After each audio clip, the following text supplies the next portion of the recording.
All right, we're live. Here we go. Today is all about classical conditioning. Okay, so hopefully you already knocked out the video on intro to conditioning. Remember, we've got classical, we've got operant as kind of the main ones. We're also going to have social learning, social observation, and some other kind of avenues or kind of spin-offs of those kind of learning conditioning. All right, so conditioning is learning and cognition is thinking, right? So if you are being conditioned, you are being taught something, you are learning something, right? Cognition, anything cognitive, is just thinking. It's dealing with thought process. Conditioning, a relatively permanent change in behavior due to some kind of previous experience, right? So some kind of previous reward, some kind of previous punishment or consequence, right? You are learning, right? And when that learning happens, you are showing you are being conditioned, like Dwight, all right, from The Office, or like Penny from Big Bang Theory. Habituation, remember, that is learning that involves a decrease in responsiveness to a stimuli, right? You are becoming more accustomed to it, is becoming more like a habit.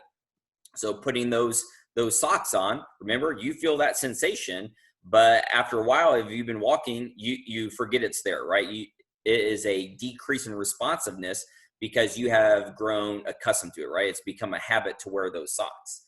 Sensory adaptation, a reduction of response of sensory receptors due to continual exposure, right? So, you know, the first time it drops below freezing, it's really, really cold, right? But a month later, 2 months later into winter, that same temperature isn't as cold anymore because you have, you know, continuously, those sensory receptors have continuously, I guess, adapted to that below freezing temperature.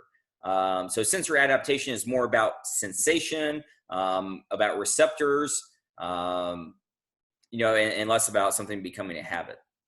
Okay, classical conditioning, a learned association in which a neutral stimulus is paired with a unconditioned stimulus, and this creates some kind of new response, right? Involuntary response. That is the unconditioned response, okay? I'm not going to get too much into all of the abbreviations here, you know, NS, US, CS, CR, because your guys' homework assignment had that, and that'll help make this video tremendously shorter, right? But when you have an unconditioned stimulus, something, you know, just kind of natural, right? An unconditioned response, and you kind of introduce the neutral stimulus and then the conditioned stimulus, you're going to get the conditioned response, right? And in classical conditioning, the CR, the end result, right? The mouth drying for Dwight in The Office, it is always going to be a reflex or an emotion, right? The dog salivating, that was a reflex. Dwight with the dry mouth or needing the Altoid, that was a reflex, right? So it is not necessarily a behavior, right? It is not a pigeon pecking somewhere. It is an emotion, like little Albert crying, or it's a reflex, like Dwight and like Penny. Sorry, not Penny. Pavlov's dog. Yeah. Okay, so with Pavlov's dog, you had Pavlov's dog is classical conditioning. The neutral stimulus plus the unconditioned stimulus is going to give you this salivation, this conditioned response, right? So over repetition, you know, the dog is able to pair the sound of the bell with, you know, here comes a juicy T-bone steak, right? And so over time, even though that juicy steak isn't in front of him, he can't smell the steak, he doesn't see the steak, that bell has acquired a conditioned response that creates him to salivate, a reflex, okay? So again, the unconditioned stimulus is going to be the meat. The unconditioned response is going to be a salivation. So when he is shown a piece of meat, boom, he salivates. That's just natural, right? That's what a dog does. So here's an unconditioned stimulus, T-bone steak. Here's an unconditioned response. Dog sees it or smells it and salivates. And then here's something neutral. It's natural, a bell. Boom. The bell doesn't mean anything to the dog at all. But over time, you're going to take that conditioned stimulus, the bell, you're going to turn it into something that teaches the dog to respond, to reflex, a conditioned response. That bell is going to teach the dog to salivate, okay? Now, here's a little tip for you, especially as you do your homework assignment. So again, homework assignment tip, the unconditioned response and the conditioned response are almost always going to be the same. It's just that you're taking something out, right? So that dog salivated, the unconditioned response, that dog salivated at the T-bone steak. And then even though you take that steak away and you introduce the bell, the conditioned response is still salivating. Conditioning is most effective if the neutral stimulus is presented before the unconditioned stimulus. So again, the bell. Conditioning is most effective if the neutral stimulus and the unconditioned stimulus are presented very, very quickly together. Conditioning is most effective with repetition. The neutral stimulus paired with the unconditioned stimulus many, many, many times. Conditioning is most effective if the neutral stimulus stands out compared to other competing stimuli, right? So you want that conditioned stimulus, that bell, to be, if that's what you're training, the sound of a bell, you want that to be very unique, right? That there's no other competing sounds in the background. There's no way that a dog would accidentally hear the door open and it has the same kind of pitch as a bell might have. If successful, the neutral stimulus and the conditioned stimulus are going to be the same or similar, right? So that bell, the neutral stimulus, bells happen. I mean, they ring. And then the conditioned stimulus, can I take that bell and make the dog salivate? All right, Watson, little Albert. Okay, again, trying to move quick here. Little Albert, the unconditioned response is going to be an emotion. It is fear. Okay, so the dog was reflex salivation. Little Albert is going to be an emotion. It's going to be fear. Kids get scared, right? So unconditioned response, fear. Conditioned response is also going to be fear. John B. Watson will condition little Albert to be scared of a rat. The unconditioned stimulus is boom, bang, whatever, loud sound, right? Two pipes hitting together. So the neutral stimulus and the conditioned stimulus will be the white rat, right? So the first time they introduce the white rat to little Albert, he doesn't respond. He's not scared. He's not overly happy. He's very neutral, right? He does not show any kind of fear whatsoever with this rat. So the test is going to be, can I take that neutral stimulus? Can I turn it into a conditioned stimulus in which the sight of this rat is going to make this kid cry? That's what happens. Do you have a fear of dogs? Any of you guys out there, do you have a fear of dogs?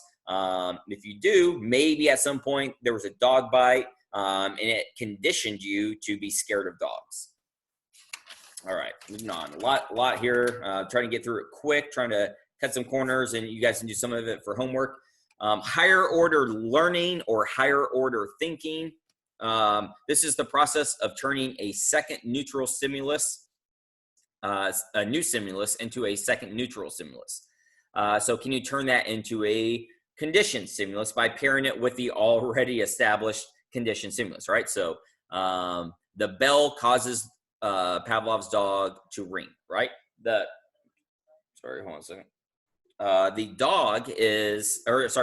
bell is the conditioned stimulus, right? Can you introduce a new one and also have the dog salivate, right? So could you, in theory, instead of just the bell, could you blow a whistle and it'll still salivate? Could you ring a phone and it would still salivate, right? Can you introduce a second stimulus and still have that dog, or whatever the test is, but still have that dog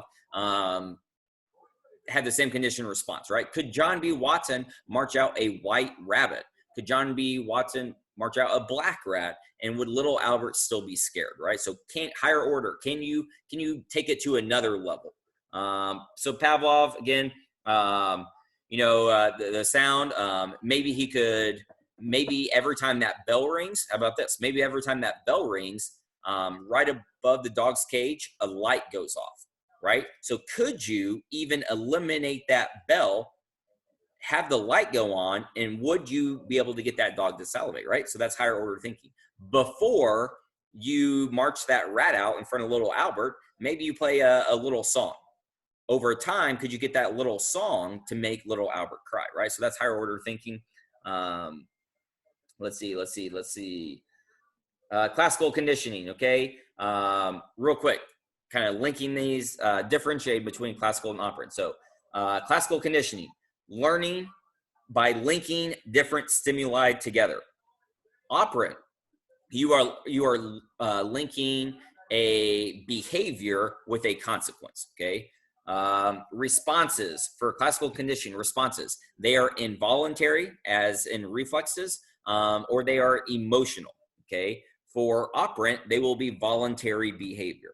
The goal of classical conditioning: can you create an involuntary response, a reflex or an emotion, to a neutral stimulus? Okay. And for operant conditioning, can you increase or decrease the rate, the likelihood of voluntary behavior? Okay.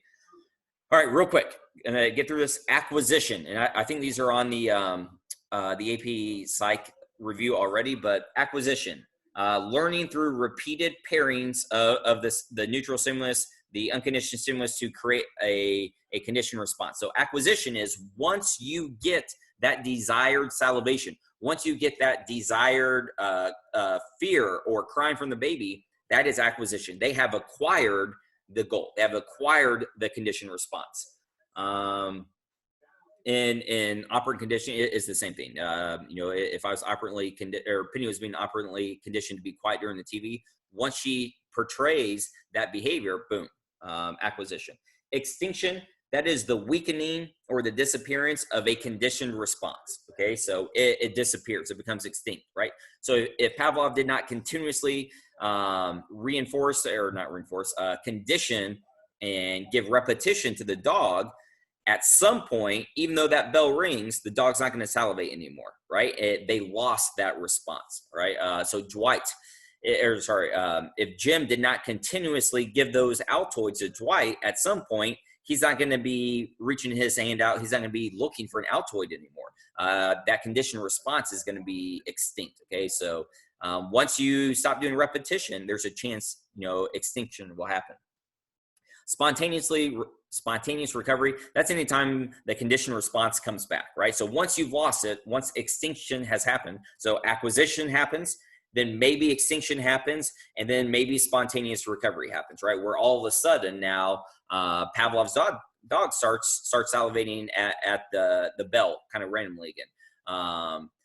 Little Albert, I just started pouring. Little Albert, he had stopped crying at the sight of the rat because it wasn't being conditioned anymore. And all of a sudden, a year later, a white rat shows up on TV and he loses it, right? He starts crying. Stimulus generalization, learn to respond to similar or likewise stimuli, right? So the same thing causing the conditioned response, the conditioned stimulus. Can something similar have the same impact, right? So that's where, a white rat, a white cat, a white bat, not just a white rat, a white rabbit, maybe a small white cat, maybe a small white stuffed animal, right? Well, all of these, if you get all of those to make Albert have that same conditioned response, then you have stimulus generalization. He is generally conditioned by white, small, furry animals, for instance, right? With Pavlov's dog, it'd be something like bells and chimes and tones, whistles, maybe even, things that similar pitch. Moving on. Stimulus discrimination, being able to discriminate or differentiate between different stimuli, right? That the dog will only salivate at that bell. It will not salivate at a chime. It will not salivate at a ring, okay? That the dog is able to differentiate, discriminate between competing stimuli, right? So again, it's only going to be a white rat for little Albert. It's not going to be a black rat, or it's not going to be a white rabbit, okay? With operant conditioning for stimulus discrimination, again, you only respond to, and we'll get to operant conditioning later, but you only respond to the condition, the consequence, the reinforcement, right? For stimulus generalization, operant conditioning, again, we'll get into it. You think about Skinner and the pigeons pecking, or the rats in the box, pulling the lever for food. Stimulus generalization, if he took that lever out and he put a button, and if the rat pushed the button to get the food pellet, If the rat did that, stimulus, general lever, button, it's kind of the same generalization. But if all of a sudden he took the lever out and there was a button there and the rat would not press the button, would only want to pull the lever, that would be discrimination. All right. Hey, Google Classroom, the homework is shared with you. I think there's 4 examples for classical conditioning, no curveballs, no tricks, pretty straightforward. And you just got to hammer those out and share it with me. All right, guys, have a good weekend. Stay safe.